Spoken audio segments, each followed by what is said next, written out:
Hi, welcome to the 23rd Udine Far East Film Festival, and thank you all for watching the film 1 Second Champion, part of the Hong Kong New Talents program. My name is Kevin Ma, and I am the host of this Q&A. Joining us today is the Deputy General Manager of MM2 Entertainment Hong Kong, and also the producer of 1 Second Champion. Please welcome Manny Man. Hello, Manny.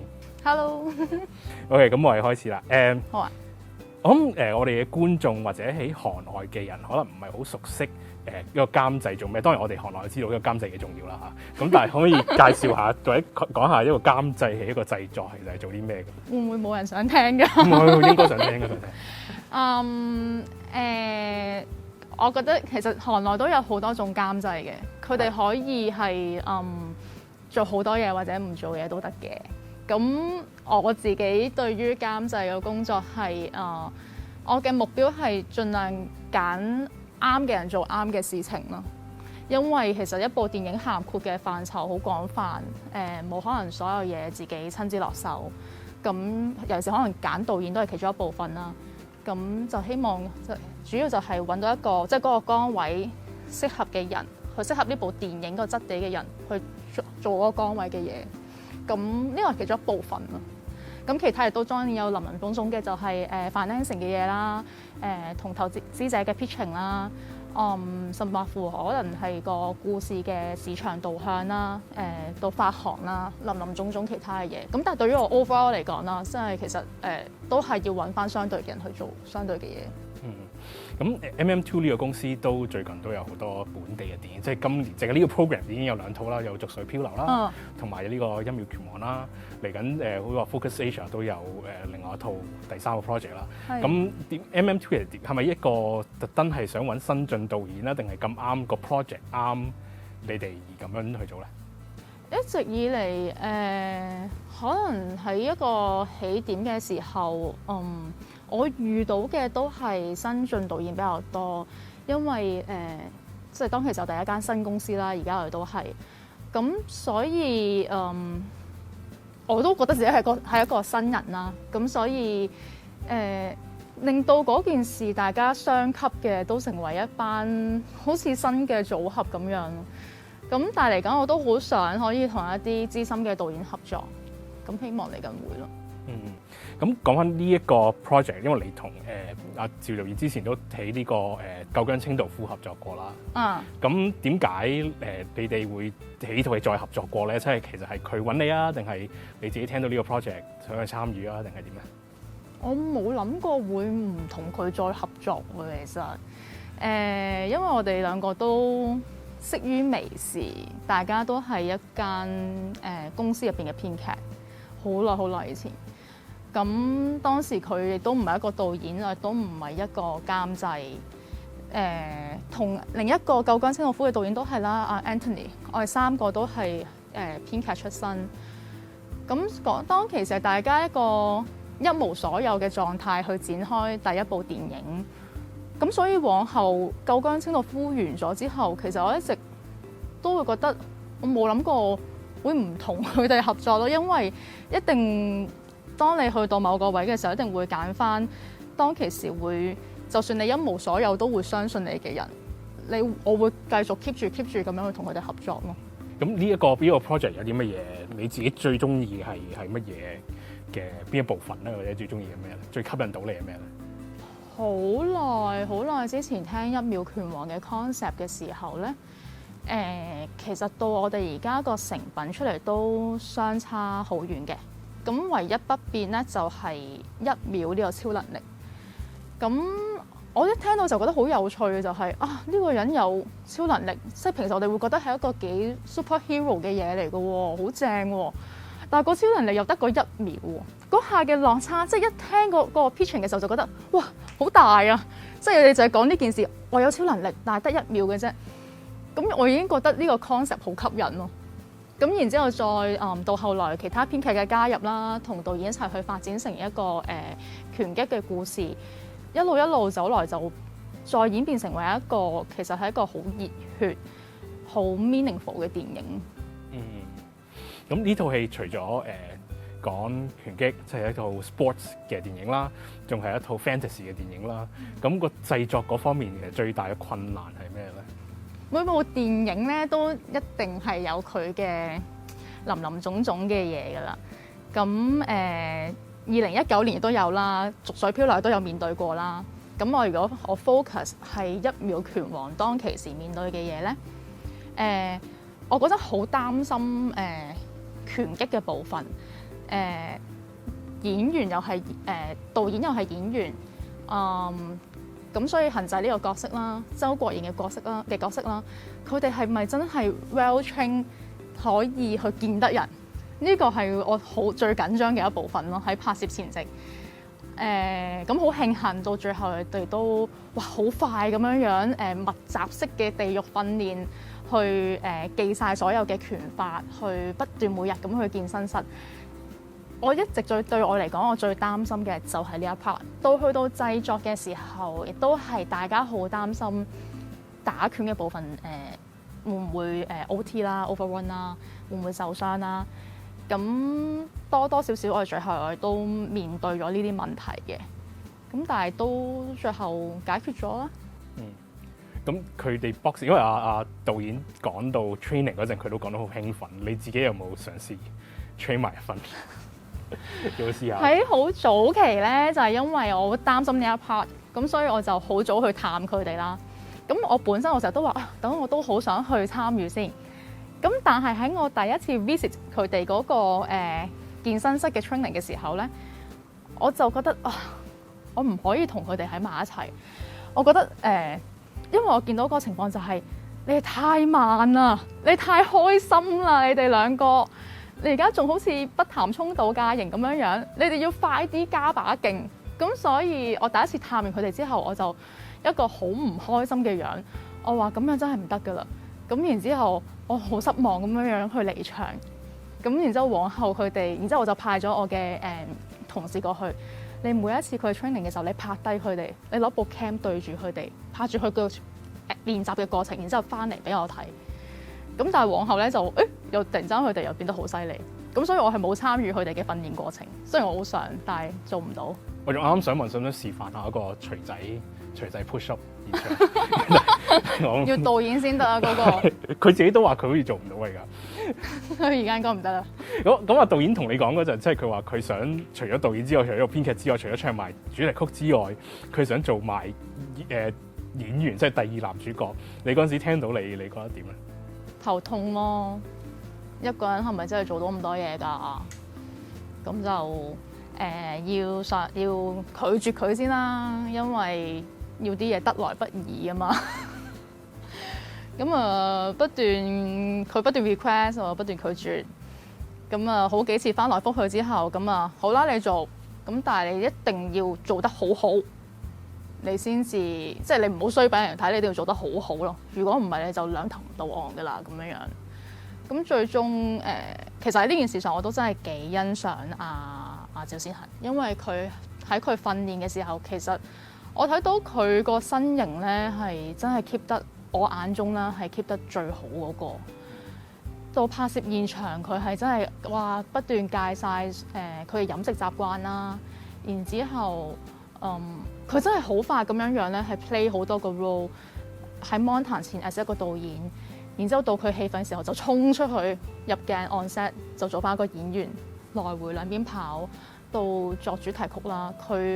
我自己覺得佢真係付出咗好多喺呢部戲入邊。咁作為一個監製，你點樣去 balance 俾導演佢需要嘅或者佢想要嘅嘢，但係同時間你都要去注意會唔會過即係 over budget 啊嗰啲嘢，你點樣去平衡呢兩樣嘢咧？首先，我覺得監製同導演咧本身兩個崗位佢哋唔係抗衡嘅，唔係因為錢所以咧就要抗衡導演，其實唔係嘅。兩個崗位甚至乎其他崗位嘅人咧，我哋大家都其實喺同一條船上面，係面向同一個方向。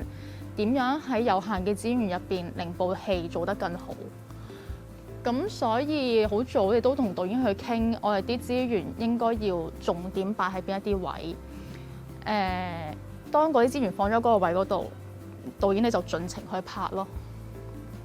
咁所以對於我嚟講，我其實幾部戲都唔係一個 balance，而係要同導演去溝通，大家究竟朝嗰個方向係要一致咁去完成，為咗部戲去達到一個最好嘅效果。咁我之前同阿導演做訪問，因為芝加哥嗰個電影節，我同佢訪問過佢。咁我問過佢話：你廿幾日點樣拍成呢套戲？點樣去 maintain 嗰個氣氛？佢話佢好執着就係話要有一個 happy set 呢樣嘢。我唔知你有冇聽過呢一個概念咧，同埋佢點樣去做呢樣嘢咧？咁佢有冇同佢講？因為咁舊姜清道夫嘅 set 係佢有冇形容過？冇，佢有古仔喺度。我諗喺我哋第一部戲嘅時候咧，個 set 係確實我哋實咗好多爭執。我同佢兩個都係一個新人，一個新嘅監製、新嘅導演。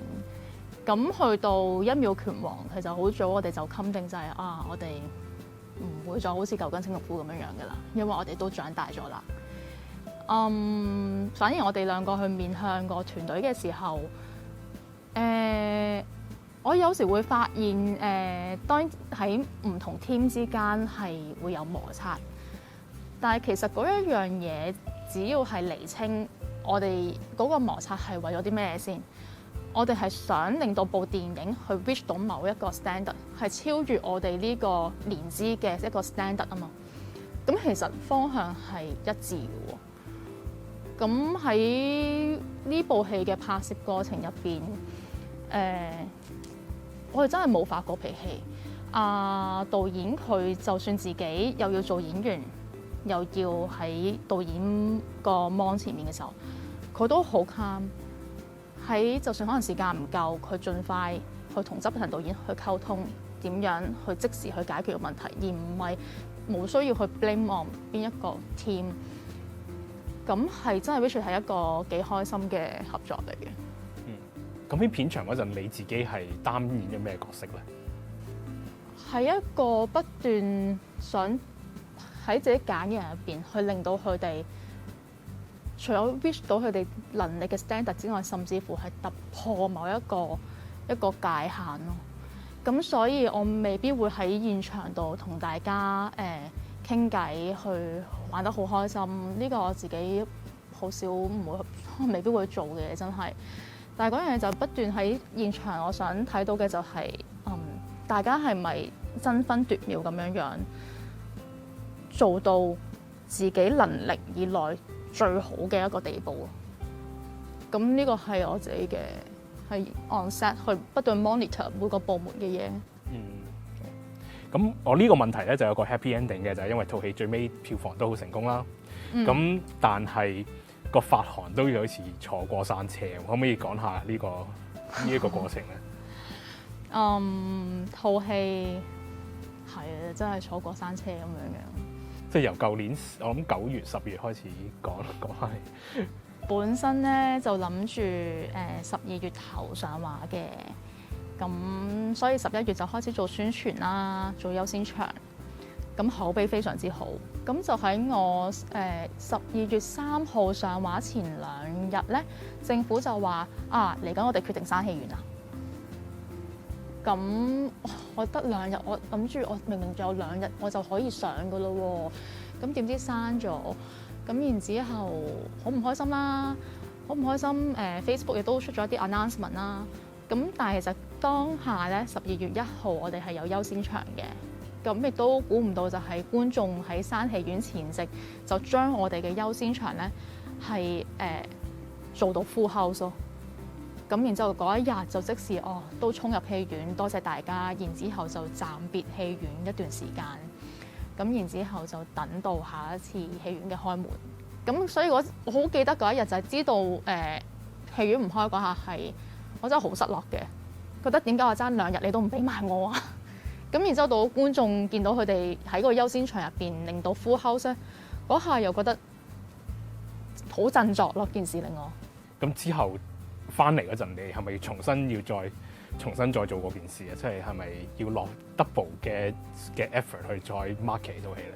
係，因為到我3月知道個期係時候可以上映嘅時候咧，觀眾又開始 confuse，部戲唔係上咗嘅咩？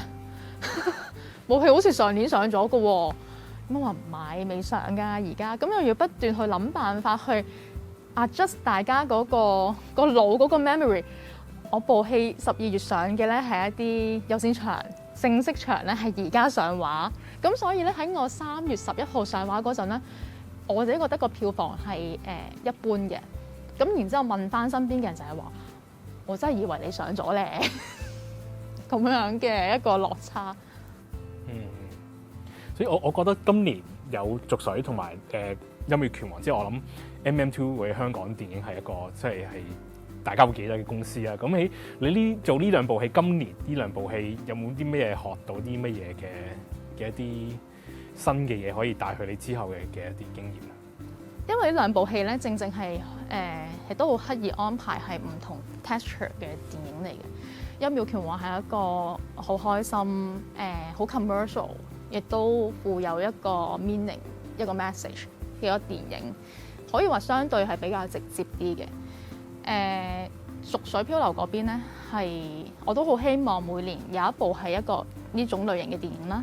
That's why 亦都有頭先我哋所講Focus Asia 嗰邊，我哋都入咗部戲叫《7月返歸》。咁濁水漂流嗰邊就係相對佢有少少反傳統喺個故事嘅結構入邊。好早期已經知道佢唔係話我哋要商業睇開嗰隻起承轉合，佢係另一個角度咁樣去睇一個社會嘅實況。其實兩邊呢條拉亦都衍生我對嚟緊嘅電影製作。頭先講我就係會有一套戲叫《7月返歸》，亦都係想用一個類似嘅模式去做一個 commercial 嘅電影。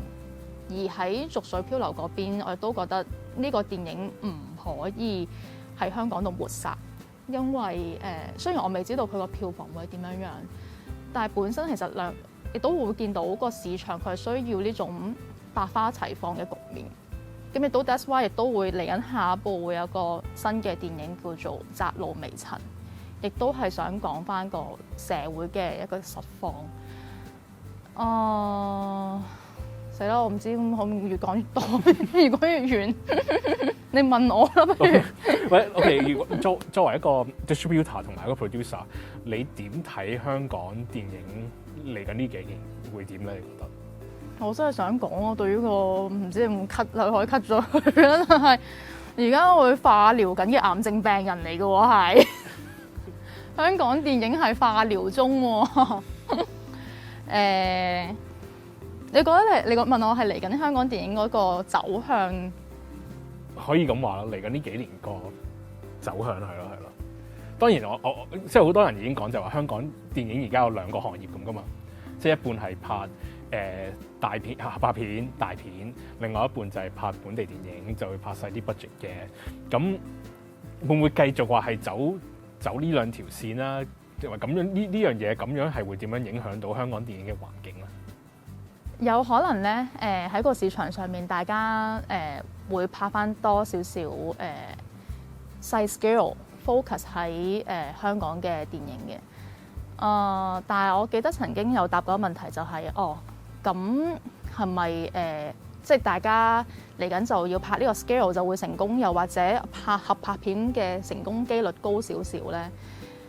我自己覺得其實喺都再答翻頭先個問題啦，就係經歷完我即係最近呢兩部戲之後，我發現其實一直講緊嘅唔係我哋拍戲個 scale 大定細，而係我哋要去集中去諗翻我哋自己香港電影係咪 reach 到一個 standard 一個水平喺度。無論係你拎住一個 mass scale 嘅 budget 喺手，你有冇去用心做好嗰部電影？每個崗位有冇令到嗰部戲去掂到一個最基本嘅行業嘅一個 standard， 先至係嗰個方向咯。咁其實最 tricky 嘅就係香港嘅電影業，其實同唔同國家嘅都差唔多㗎，即係好難去吸引本地嘅觀眾去睇翻本地嘅電影。即係你又唔係即係韓國就係一個例外，但係其他地方都係話，可能觀眾係 overall 係 prefer 睇荷里活嘅片嘅。咁你自己覺得有冇點樣係即係你淨係拍本地題材又唔一定會拉到觀眾翻嚟，但係你拍大 budget 嘅合拍片又唔一定會拉到觀眾翻嚟。你自己覺得點樣可以去吸引多啲本地嘅觀眾去睇翻本地電影啊？我覺得係同頭先講嘅一樣，你有冇用心去拍嗰部戲咯？即係最簡單，或者再講多啲就係製片部有冇去揀翻一個符合呢部戲質地嘅一個場景出嚟？如果呢部戲係講緊濁水漂流社會嘅一個瞓街實況，你揀俾導演嘅，哪怕一個公廁洗手間或者一個醫院，你有冇盡你能力去揀翻你睇翻個劇本入邊佢需要個質地？美術同埋攝影都一樣，你有冇因為呢部戲嘅故事去諗一個唔同嘅攝影風格、唔同嘅 visual reference， 而唔係因為以前我哋香港電影係一年開好多部，可能好多時快到我哋係搬字過紙嘅地步。但係我覺得嚟緊就係話，你有冇就係每一個崗位去用心做好，哪怕去到導演，其實導演都有佢嘅功課要做。一秒拳王嘅導演，佢要去好理解一個拳擊嘅題材，佢要睇好多拳賽，佢自己親自去做訓練。然之後佢同班編劇其實去構思成個劇本，佢攞2年時間。濁水漂流嘅導演如是，佢必須要好理解所有嘅新聞嘅背景，佢要落街去探討六宿舍嘅題材，甚至乎其他嘅導演佢哋要準備一啲 documentary 嘅 reference 去課演員去睇下啲真實嘅一啲個案係點樣 present 出嚟。所以就係話嗰部戲其實，如果我哋下下都諗住我想透過呢個 topic 去引人，又或者透過一啲 gimmick去解決個香港電影嘅話，我覺得喺呢個年代有咁多英文片喺度嘅時候，已經唔再 work 㗎啦。而係前提係你有冇令到每個崗位嘅人都用心去突破自己崗位做到嘅嘢咯。咁就唔係話一個單一題材去解決嘅事情。咁最後一個問題就係你覺得一個新導演喺香港影業去生存，你覺得需要啲乜嘢咧？鬥志啦，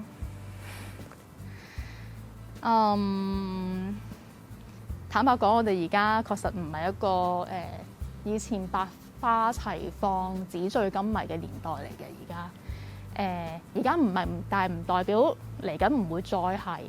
但係喺下一個春季來臨之前啦，大家都要靠一啲意志去堅持落去咯。So that's all the time we have for today. I want to thank Manny for giving her insights. I know it was a very heavy topic towards the end there. But thank you all for watching, and that's it. Thank you.